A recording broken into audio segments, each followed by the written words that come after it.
नमस्कार देखिए सज्जनों, मैं रॉन राइडर स्वागत करता हूँ आप सभी का इस अद्भुत वीडियो में। इसका नाम है,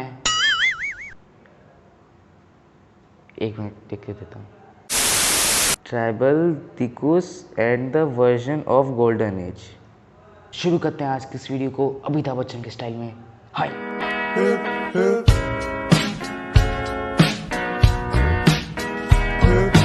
तो यहाँ पे मैंने कुछ पॉइंट्स लिखे हैं, मैं बोलते रहूँगा, आप इससे मैच करते रहेंगे, ठीक है। तो मैं शुरू कर रहा हूँ।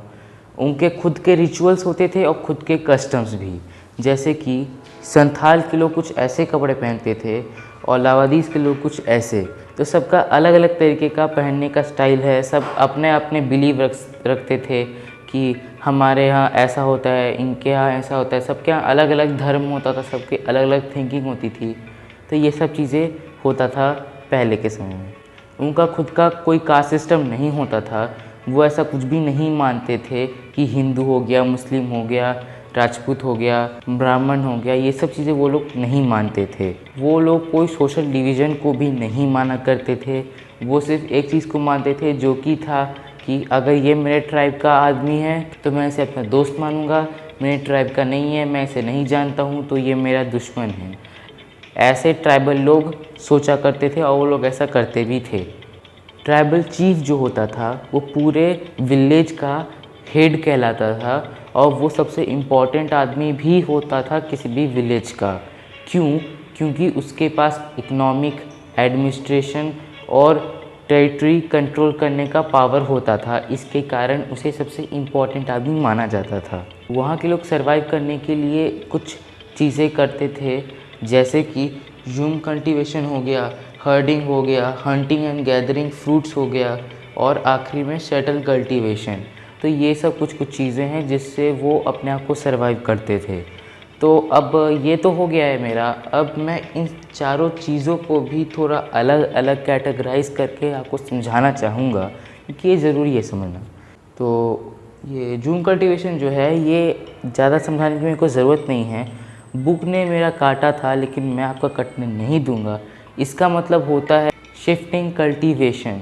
और अगर आपको इसके बारे में नहीं पता तो आपको पता है मैं क्या सोच रहा हूँ। लेकिन अगर आपको सही में नहीं पता है तो आप एक काम कर सकते हैं, डिस्क्रिप्शन खोल के उसमें लिखा हुआ है कि क्या होता है शिफ्टिंग कल्टीवेशन, और उससे आप समझ सकते हैं कि क्या है ये। अब मैं अगले पे आता हूँ, जो कि है हर्डिंग। हर्डिंग में लोग बेसिकली नोमैडिक्स होते थे। और अगर आपको ये भी नहीं पता कि नोमैडिक्स लोग क्या होते हैं, मतलब इनका डेफिनेशन क्या होता है, तो वो भी डिस्क्रिप्शन में दिया हुआ है, क्योंकि मैं नहीं चाहता कि आपका ज़्यादा टाइम वेस्ट हो इसके लिए। तो ये मत सोचिएगा कि मैं छोड़ दे रहा हूँ या फिर कुछ भी, ठीक है। अब मैं अपना नेक्स्ट पे आता हूँ, जो कि है हंटिंग एंड गैदरिंग। तो इस कैटेगरी के लोग जो कि हंटिंग और गैदरिंग करते थे, वो बेसिकली सिर्फ और सिर्फ फॉरेस्ट पे ही डिपेंडेंट रहते थे अपने लाइफ को सर्वाइव करने के लिए। मतलब वो पूरी तरह से नेचर पे डिपेंड रहते थे। हंटर्स जो थे वो एनिमल्स को हंट करके उनको खा लेते थे और थोड़ा लेदर वगैरह बना लेते थे अपने कपड़े पहनने के लिए।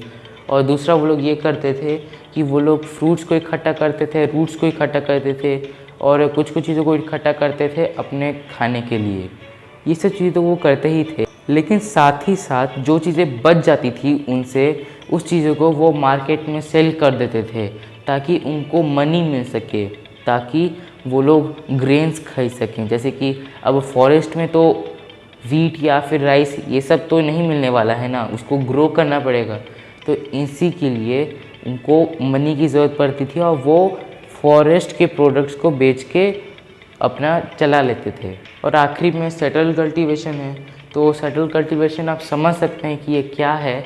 कोई भी आम फार्मर, जैसे आजकल के समय में होता है, एक जगह पे रह रहा है तो एक जगह पे रह रहा है, अपना कल्टीवेशन कर रहा है उसी ज़मीन पे वापस से फर्टिलाइज़र डाल के। तो ऐसे ही सेटल कल्टीवेशन में होता था। तो अब हम लोग ये समझ चुके हैं कि ट्राइबल लोग कैसे प्री ब्रिटिश टाइम में सर्वाइव करते थे और क्या क्या उनकी कम्युनिटी में क्या क्या चीज़ें थीं। अब ये सब चीज़ें हम समझ चुके हैं। अब मैं आपको ये बताना चाहता हूँ कि क्या क्या चेंजेस होते हैं जब ब्रिटिशर्स सेटल हो जाते हैं और ट्राइबल कम्युनिटी पे हुक्म करने लगते हैं। जब ब्रिटिश रूल आता है तो क्या क्या होता है, मैं अब वो भी डिस्कस करूँ। Tribal chief. तो हमारा पहला पॉइंट है ट्राइबल चीफ। ट्राइबल चीफ पे भी बहुत ज़्यादा इफ़ेक्ट्स हुए थे ब्रिटिश रूल के वक्त में, क्योंकि ये था हेड किसी भी विलेज का, इसको माना जाता था हेड। तो होता क्या है कि इससे सारी इसकी पावर, जैसे कि इकोनॉमिक पावर या फिर एडमिनिस्ट्रेशन पावर या फिर टेरिटरी पावर, ये सब इसे छीन जाती है और इसको ब्रिटिशर्स उनसे छीन लेते हैं। तो इसी के कारण क्या होता है कि पहले तो ट्राइबल चीफ एक इम्पॉर्टेंट पर्सन की तरह जाना जाता था किसी भी विलेज में, किसी भी ट्राइबल विलेज में, लेकिन अभी जब उसकी सारी पावर से छीन चुकी है तो उसको अब इम्पॉर्टेंट नहीं माना जाता है। इसके पास कोई एक चीज़ बचती है तो वो होती है उसकी ज़मीन। जो भी इसकी ज़मीन है उस विलेज में वो उसकी ज़मीन है और कुछ भी उसका नहीं बचा रहता है। और अब कोई ट्राइबल चीफ बनना भी ख़त्म हो चुका होता है, क्योंकि अब इसका कोई इम्पोर्टेंस है ही नहीं। ये हमारा हो चुका है। तो अब मैं नेक्स्ट पॉइंट की तरफ आ रहा हूँ, जो कि जूम कल्टीवेटर्स। इनके लाइफ पे भी थोड़ा थोड़ा इफेक्ट होता है ब्रिटिश रूल के वक्त में, क्योंकि क्या होता है कि ये लोग शिफ्टिंग कल्टीवेशन करते हैं, कभी भी एक जगह पर सेटल नहीं रहते हैं। और ब्रिटिशर्स को हर एक से चाहिए था लैंड टैक्स, तो ये इन लोगों से नहीं ले पाते थे लैंड टैक्स, क्योंकि इनकी अपनी ज़मीन है ही नहीं। तो इसी के कारण ये कोई लैंड टैक्स नहीं ले पाते थे। तो इन लोगों ने एक रूल निकाला कि अब आप लोगों को एक ज़मीन लेनी होगी। लेकिन मैं बता दूं, ये लोग बेसिकली नॉर्थ ईस्ट एरिया में रहते थे, जहाँ पे पानी की भी कमी रहती थी और ज़मीन भी सूखा रहता था। तो जिसके कारण वो लोग एक जगह सेटल नहीं रह सकते हैं, उनको हमेशा जगह चेंज करनी पड़ती रहेगी, कि एक जगह पे वापस से वो लोग नहीं कर सकते हैं। इतनी ज़्यादा कमी थी चीज़ों की। तो अब वो लोग थोड़ा सा स्ट्रगल करते हैं, समझाते हैं कि सर अगर आप ऐसा करेंगे तो कोई फ़ायदा है नहीं, क्योंकि हम लोग ना ही कोई क्रॉप ग्रो कर पा रहे हैं, ना ही कोई टैक्स इकट्ठा कर पा रहे हैं। और अगर आप सोचेंगे कि हो सकता है चाहे तो वो लोग ऐसा भी कर सकते हैं कि उनकी ज़मीन बेच के किसी और को बेच देंगे और फिर उनका पैसा आ जाएगा, लेकिन ऐसा नहीं हो पाता है, क्योंकि कोई उनकी ज़मीन क्यों खरीदना चाहेगा जहाँ पे पानी की भी कमी है और सूखा ज़मीन है। तो इसके लिए उनको को टैक्स मिलने वाला है नहीं। तो इसी के लिए वो फाइनली छोड़ देते हैं और कहते हैं कि आप हम अपना ट्रेडिशनल रूल को रेगुलेट कर सकते हैं, हम अलाउ करते हैं। तो यही छोटा सा चेंज होता है इनके बीच, इनके लाइफस्टाइल में। अब मैं अगला पॉइंट आपसे डिस्कस करना चाहूँगा, जो कि है कैश इकनॉमी। कैश इकनॉमी में बेसिकली कुछ है नहीं, इसमें बस यही होता है कि जब तक ब्रिटिश रूल नहीं आया था उसके पहले वो लोग बैटर सिस्टम का यूज़ करते थे, लेकिन जब ब्रिटिशर्स आ जाते हैं तो उनको कैश इकनॉमी से इंट्रोड्यूस करवाया जाता है। और हाँ, अगर एक चीज़ है, अगर आपको बैटर सिस्टम नहीं पता क्या है तो उसके लिए भी डिस्क्रिप्शन में मैंने लिख रखा है, तो आप उसे जाके चेकआउट कर सकते हैं। तो मैं आपको बता रहा हूँ, ट्राइबल लोग बेसिकली सिर्फ और सिर्फ बैटर सिस्टम यूज़ करते थे, लेकिन बाद में जाके ब्रिटिशर्स ने उनको कैश इकनॉमी का इंट्रोडक्शन दिया। और क्यों दिया? ताकि वो लोग उनसे लैंड टैक्स ले सकें और वो लोग अपना लैंड टैक्स इकट्ठा करें और फिर ब्रिटिशर्स को दें, उनको अपना प्रॉफिट हो। इसी के लिए वो लोग ऐसा करते हैं। तो इसके कारण ये होता है कि जो विलेजेस होते हैं वहाँ पे बहुत सारे मिडिल पर्सन जैसे कि मनी लैंडर्स या फिर ज़मींदार जाके सेटल हो जाते हैं, क्योंकि यहाँ पे इनको प्रॉफिट होने वाला है। तो जिसके कारण ये ट्राइबल लोग बहुत ज़्यादा रिसेंटेड हो जाते हैं इन सब लोगों से लेके, आउटसाइडर्स से, क्योंकि उन लोगों को वैसे भी कोई आउटसाइडर अच्छा नहीं लगता था कि वो उनके विलेज में आए और यहाँ पे वो लोग आके रह रहे हैं ताकि उनका प्रॉफिट हो। तो वो चीज़ उनको बहुत ज़्यादा स्प्रेड करती थी। तो अब ये तो हो गया। और यहाँ तक कि अगर वो लोग अपना टैक्स नहीं दे पाते थे किसी भी कारण से, तो उनकी ज़मीन उनसे लेके किसी और को बेच दी जाती थी जो कि इंटरेस्टेड हो उनकी ज़मीन खरीदने में, जिससे उनको उनका लैंड टैक्स आ जाता था। तो अगर ऐसे ही करते करते बहुत सारे लोग पुअर हो गए और यहाँ तक कि लैंडलेस भी हो गए। तो ज़्यादातर लोगों को या तो दूसरे सिटीज़ में माइग्रेट करना पड़ा या फिर लेबर बनना पड़ गया लो वेज पे। तो यही सब होता है हमारे कैश इकनॉमी में। अब मैं आपको नेक्स्ट पॉइंट से मिलवाना चाहूँगा, जो कि है ब्रिटिश फॉरेस्ट लॉ।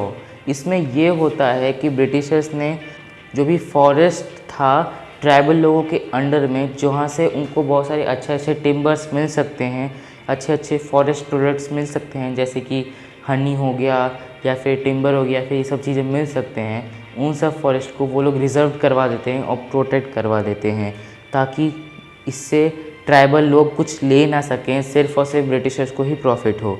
तो ये सब वो लोग करते हैं, लेकिन होता क्या है एक्चुअली में, दिक्कत ये होता है कि ट्राइबल लोग जिस भी जगह पे रह रहे हैं वहाँ का जो फॉरेस्ट है उनका उनसे कुछ कस्टम राइट्स रहते हैं, कुछ रिचुअल्स रहते हैं जो कि उनको रोकना पड़ जाता है, क्योंकि ब्रिटिशर्स ने कहा है कि अगर आप इस फॉरेस्ट में आएंगे तो आपको बहुत ज़्यादा हर्जाना भी भरना पड़ेगा, मतलब फ़ाइन भरना पड़ेगा, और यहाँ तक कि पनिशमेंट भी लेनी पड़ेगी। वो भी बहुत ज़्यादा पनिशमेंट हो सकता है, जैसे कि 10 साल की सज़ा या फिर कुछ भी हो सकता है।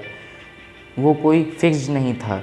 तो इसी के लिए कई लोग फॉरेस्ट में, कई सारे ट्राइबल्स नहीं जाते थे फॉरेस्ट में अपना रिचुअल करने के लिए, क्योंकि जो भी वो लोग करना होगा उन्हें, वो तो मैं फॉरेस्ट में जाके करना होगा। फॉरेस्ट के बाहर रह के तो वो नहीं कर सकते हैं, और इन सब चीज़ों को उन्होंने प्रोटेक्ट करवा के रखा हुआ है ब्रिटिश ट्रूप से। तो इसी के कारण वो लोग बहुत ज़्यादा डिस्परेट हो जाते हैं, क्योंकि उनके कस्टम्स, उनका धर्म उनसे जुड़ा हुआ रहता है उनके फॉरेस्ट के थ्रू। तो ये सब चीज़ें थी इसमें। अब मैंने आपको ये भी बता दिया है कि क्या क्या चेंजेस होते हैं जब ब्रिटिश रूल आता है। अब मैं आपको ये बताऊंगा कि इसका जवाब उन्होंने ट्राइबल लोगों ने कैसे दिया, जो कि हमें समझना है। तो इसमें बेसिकली 3 रिवोल्ट्स के बारे में मैं डिस्कस करने वाला हूँ। सबसे पहला है खासी रिवोल्ट, दूसरा है संथाल रिवोल्ट और तीसरा है मुंडा रिवोल्ट। ये तीनों अलग अलग रिवोल्ट्स हैं, लेकिन मैं इन तीनों के बारे में ही क्यों डिस्कस कर रहा हूँ। ये लिस्ट आप देख सकते हैं, इसमें तो बहुत सारे अलग अलग दिए हुए हैं, बहुत सारे रिवोल्ट्स हैं, लेकिन मैं इन तीनों के बारे में ही क्यों डिस्कस कर रहा हूँ, क्योंकि इन तीनों रिवोल्ट्स में काफ़ी अच्छा खासा वायलेंस का यूज़ हुआ था, और यहाँ तक कि ये तीनों सबसे इम्पॉर्टेंट रिवोल्ट हैं। खासी तो सबसे पहला वायलेंट वाला रिवोल्ट था, इसी के लिए मैं इसे डिस्कस कर रहा हूँ। दूसरा संथाल, इसके लिए मैं डिस्कस कर रहा हूँ क्योंकि इसमें भी बहुत वायलेंस का यूज़ हुआ।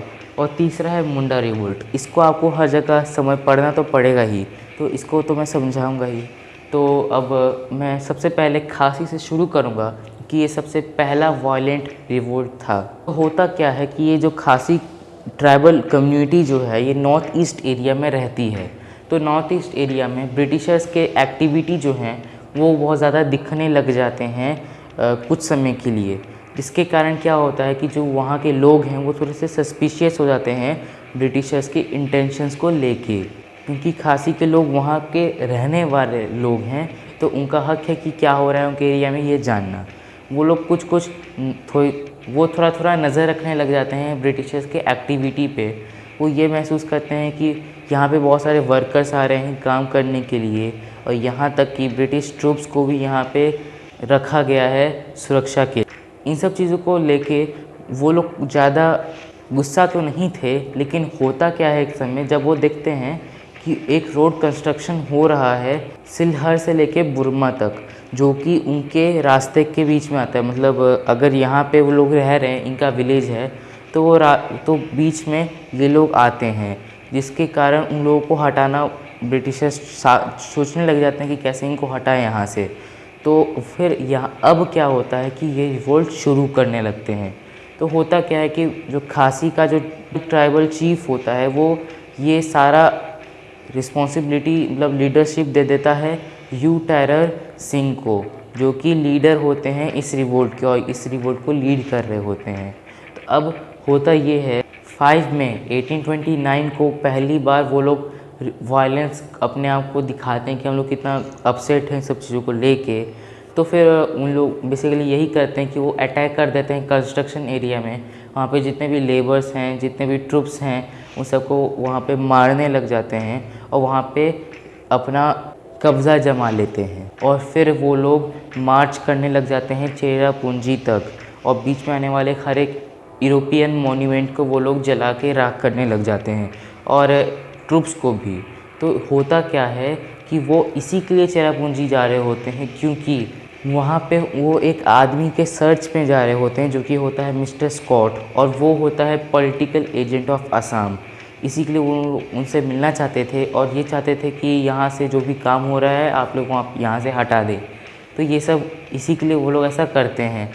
लेकिन ब्रिटिशर्स को लग रहा होता है कि अब वो मिस्टर स्कॉट को भी मार देंगे तो वो लोग सोचते हैं कि अब हमें कुछ ना कुछ तो करना पड़ेगा। तो उन लोगों को अरेस्ट करने के लिए वो लोग एक प्लान करते हैं कि वो लोग वहाँ पे उस विलेज में चले जाते हैं वापस से, और फिर धमकी देने लगते हैं कि अगर तुम लोगों ने अपने आप को सरेंडर नहीं किया तो हम तुम्हारे विलेज को जला देंगे। तुम जीत तो जाओगे लेकिन तुम्हारा विलेज ही नहीं बचेगा जिसके लिए तुम इतना कुछ कर रहे थे। तो उन लोगों को फाइनली सरेंडर करना पड़ जाता है, उन सबको फांसी की सज़ा सुना के मरवा दिया जाता है, और ऐसे ही रिवोल्ट ये दब जाता है और ख़त्म हो जाता है। अब मैं दूसरा रिवोल्ट के बारे में बात करना चाहूँगा, जो कि है संथाल रिवोल्ट। इस रिवोल्ट में ये लोग इसके लिए ये रिवोल्ट करते हैं क्योंकि ये लोग परेशान हो चुके होते हैं लैंड रेवेन्यू से, कैश इकनॉमी से, इन सब चीज़ों से, और यहाँ तक कि आउटसाइडर्स के इतने सारे आउटसाइडर जो इनके एरिया में आ रहे हैं उससे भी, और इसी के लिए वो लोग ये रिवोल्ट शुरू करते हैं। तो ये रिवोल्ट बेसिकली दो भाइयों सिंधु और कान्हू से लीड किया जा रहा था। ये दोनों भाई मिलकर इसे लीड कर रहे थे, और वो लोग फाइनली जून 1855 में अटैक करते हैं ब्रिटिशर्स पे, ताकि वहाँ पे जितने भी आउटसाइडर्स हैं वो वहाँ से चले जाएं। यहाँ तक कि वो लोग सारे पोस्टल और रेलवे कम्युनिकेशन को भी सारे वायर्स काट देते हैं ताकि उस एरिया में वो लोग अपना कब्ज़ा जमा सकें और कोई भी बाहर का आदमी उनसे कम्युनिकेट ना कर सके। और ऐसे वो लोग पहली अपने रिवोल्ट की बिगनिंग करते हैं, और ऐसे ही वो लोग और आगे बढ़ते रहते हैं। एकदम चाहते हैं कि अब हम जो भी रास्ते में आएगा सबको ख़त्म करते रहेंगे। उनके पास अच्छा खासा वेपन्स था, जैसे कि उन लोगों के पास मेली वेपन्स था, शील्ड था, बोस थे, एरोस थे, ये सब चीज़ें थी उनके पास अच्छी खासी मात्रा में। इसलिए वो लोग एकदम आगे बढ़ते रहते हैं। रास्ते में आने वाले बहुत सारे ब्रिटिश ट्रूप्स को वो लोग मार देते हैं। और फिर लेकिन होता क्या है कि इतने सारे लड़ाई लड़ने के बाद बहुत सारे लोग इंजर्ड हो जाते हैं इस ग्रुप में से जो कि इस रिवोल्ट में शामिल हुए थे। तो उन लोगों को ठीक करने के लिए वो लोग एक थिक जंगल में जाके छिप जाते हैं, और फरवरी 1856 तक कोई साइन नहीं दिख रहा होता है वॉर का। फिर फाइनली ब्रिटिशर्स मिलिट्री कैंपेन को लॉन्च कर देती हैं ताकि उन लोगों को वो पकड़ सकें, और वो लोग फाइनली उन्हें पकड़ के अरेस्ट कर देते हैं और फिर फांसी की सज़ा सुना देते हैं, और फिर ये भी रिवोल्ट भी दब जाता है और ख़त्म हो जाता है। तो ऐसे ये दोनों रिवोल्ट्स ख़त्म हो जाते हैं। अब मैं आखिरी और सबसे इम्पॉर्टेंट रिवोल्ट के बारे में बात करने जा रहा हूँ, जो कि है मुंडा रिवोल्ट। ये मुंडा रिवोल्ट ना ही सिर्फ ट्राइबल कम्युनिटी में से सबसे हाई लेवल का रिवोल्ट है। बेसिकली इस चीज़ में लोग कई सारी चीज़ों से परेशान थे, लेकिन सबसे ज़्यादा वो लोग परेशान थे कैश इकोनॉमी को लेकर। यहाँ तक कि आउटसाइडर्स इतने सारे लोग आ रहे हैं यहाँ पे, इसके लिए भी वो लोग परेशान थे। और सबसे इम्पॉर्टेंट चीज़ वो था बेथ बेगानी। तो इस सब चीज़ों को बंद करवाने के लिए मुंडा रिवोल्ट होता है। मुंडा कम्युनिटी के लोग इस रिवोल्ट में अपना साथ देते हैं, और इस रिवोल्ट को लीड कर रहे होते हैं बिरसा मुंडा, और इसी के लिए इस रिवोल्ट का नाम पड़ता है उली गान। और यही सब होता है कि प्रॉब्लम क्या था ये मैंने अब आपको बता दिया है, और ये भी बता दिया कि इस रिवोल्ट को लीड कौन कर रहा था। अब इतने बड़े रिवोल्ट को कोई लीड कर रहा होगा तो उसके बारे में भी थोड़ा सा जानना ज़रूरी है। जैसे कि हम लोग गांधी जी को जानते हैं क्योंकि वो इतने बड़े रिवोल्ट को हैंडल किए थे, तो हम उनको उनके बारे में जानते हैं, इसके बारे में भी थोड़ा सा जान लेते हैं। तो जो बिरसा मुंडा थे वो एक आम आदमी जैसे ही थे। वो छोटा नागपुर में जन्म लिए थे 1870 में, और वो बचपन से ही वो टेल्स सुनते आए हैं जो कि डिस्क्राइब करता है गोल्डन एज को, ये मतलब सतयुग को, जहाँ पे कोई भी आउटसाइडर्स नहीं रहते थे। यहाँ तक कि कोई भी उन पे रूल नहीं किया करता था, वो लोग आज़ादी से रह सकते थे, सब कोई सच बोलता था। तो ये सब टेल्स वो बचपन से सुनते आए थे। और मैं टेल वाला टेल नहीं कह रहा हूँ, पूछ वाला टेल नहीं, TALE वाला टेल। और ये बात भी बचपन से सुनते आ रहे थे लोगों से कि अब हमें लगता है रिवोल्ट करना होगा, ऑर्गेनाइज़ करना होगा इन सब चीज़ों को, ताकि हम लोग इस बंधन से मुक्त हो सके। ये सब चीज़ें वो लोग बचपन से सुनते आ रहे थे, और इसी के लिए वो जर्मन मशीनरी में ज्वाइन कर लेते हैं, लेकिन वहाँ पे उन्हें कुछ फ़ायदा नहीं होता है, इसी के लिए वो उसे छोड़ देते हैं फाइनली। और फिर वो काफ़ी दिनों तक विष्णु प्रेचर्स के साथ रहते हैं। प्रेचर मतलब हो गया प्रचार करने वाला, और विष्णु के जो भी धर्मों में हैं कि ऐसा करते हैं, विष्णु ऐसा है उनका तो ये सब चीज़ों को प्रचार करने वाले लोग के साथ वो रहने लग जाते हैं काफ़ी दिनों तक ऐसे रहते हैं उनके साथ, जिसके कारण वो हिंदू धर्म से बहुत ज़्यादा इंस्पायर्ड हो जाते हैं कि इतना ज़्यादा प्योर, इतना डिवाइन धर्म से वो इंस्पायर्ड हो जाते हैं और वो भी सोचते हैं कि अब मैं भी अपने ट्रैवल ग्रुप में आऊँगा और अपने सोसाइटी के लोगों को ऐसे ही अपराइज करूँगा, ग्रो करवाऊँगा। वो 21 के एज के ही थे और वो बहुत ही ज़्यादा अच्छी बातें सोचने लग गए थे। मतलब जैसे बुद्धा की तरह वो हो चुके थे। वो लोगों को समझाते थे कि तुम्हें कोई गलत काम करने की ज़रूरत नहीं है, तुम्हें ये दारू वगैरह पीने की ज़रूरत नहीं है, तुम अच्छा काम करो, तुम ये करो, वो सब समझाते थे। बुद्धा की तरह एक तरह से वो हो चुके थे और इसी के कारण उनकी बहुत बड़ी फ़ैन बेस हो जाती है और इतना हो जाता है कि उनको लोग बिरसा भगवान से भी बोलने लग जाते हैं। और इतनी ज़्यादा पॉपुलैरिटी देखते हुए ब्रिटिशर्स कोई रिस्क नहीं लेना चाहते थे इस आदमी से, इसी के लिए वो उसे जेल करवा देते हैं। पहले तक तो उनका कोई ऐसा नहीं था कि मैं रिवोल्ट करूँगा, ऐसा करूँगा, वैसा करूँगा, वो सब उनका नहीं था। वो बस फ़ैन बेस अपनी बढ़ा रहे थे विष्णु के प्रचार करके। लेकिन इतनी ज़्यादा पॉपुलैरिटी देखते हुए वो रिस्क नहीं लेना चाहते हैं ब्रिटिशर्स, इसलिए वो ऐसा करते हैं और 2 साल तक उसे जेल सुना देते हैं। मतलब 1895 से लेके 1897 तक 2 साल हो जाते हैं, वो जेल से भी निकल जाते हैं और फिर वापस से वो अपनी फ़ैन बेस को ग्रो करने लगते हैं और वापस से वैसा फ़ैन बेस करने लग जाते हैं अपना। लेकिन इस बार वो ये सोचे हुए थे कि अब मैं भी रिवोल्ट करूँगा जैसा मेरे पूर्वज कहते थे और वो चाहते थे भी कि ऐसा हो। तो वो उस चीज़ को करना शुरू कर देते हैं, अपनी फ़ैन बेस को बढ़ाते हैं और फिर उनको एक फ़ोर्स के रूप में यूज़ करने के लिए वो उन्हें थोड़ा सा तलवारबाजी, एरो यूज़ करना, ये सब चीज़ें वो सिखाने लग जाते हैं। मतलब वेपन्स को यूज़ करना वो सिखाना शुरू कर देते हैं और यहाँ तक कि अपने लोगों को समझाने लग जाते हैं कि तुम्हें ब्रिटिशर्स की बात मानने की कोई ज़रूरत नहीं है, कोई पेमेंट करने की ज़रूरत नहीं है, ये सब चीज़ों करने की तुम्हें ज़रूरत नहीं है, उनका कभी भी अच्छा मत सोचो क्योंकि वो हमारा अच्छा नहीं सोचते। ऐसे वो करना शुरू कर देते हैं और फिर ये भी काफ़ी ज़्यादा वायलेंस करते हैं अपने फैंस के थ्रू। तो फाइनली इन्हीं सब चीज़ों को देखते हुए ब्रिटिश गवर्नमेंट कोई रिस्क नहीं लेती हैं और लोगों को फैला देती हैं पूरे इंडिया में कि बिरसा मुंडा को पकड़ना है। वो सोच रहे होते हैं कि मेरी इतनी बड़ी फ़ैन बेस है, मेरे को कौन पकड़ सकता है। लेकिन उनके फ़ैन बेस में से ही कई सारे लोग थे जो कि ब्रिटिशर्स के अंडर में आ चुके थे और इनको धोखा दे दिए थे। तो इसी के कारण वो पकड़े जाते हैं और उनको पूरी ज़िंदगी भर के लिए जेल सुनाई दी जाती है और वो फाइनली जेल में ही मर जाते हैं और ऐसे इस रिवोल्ट का एंड हो जाता है। मानता हूँ इस रिवोल्ट का एंड हो जाता है, लेकिन ये रिवोल्ट काफ़ी ज़्यादा अचीवमेंट्स को भी गेन करता है। जैसे कि वो बेथ बेगारी को बैन करवा देते हैं इंडिया से। वो सारे कस्टम राइट्स जो कि पहले थे ट्राइबल लोगों के, उसे वापस से वो ले आते हैं। जैसे कि फॉरेस्ट लॉ जो था हमारा उस चीज़ को वो हटवा देते हैं ताकि जो भी उनके ट्रेडिशनल लॉस थे वो वापस से कंटिन्यू रह सकें।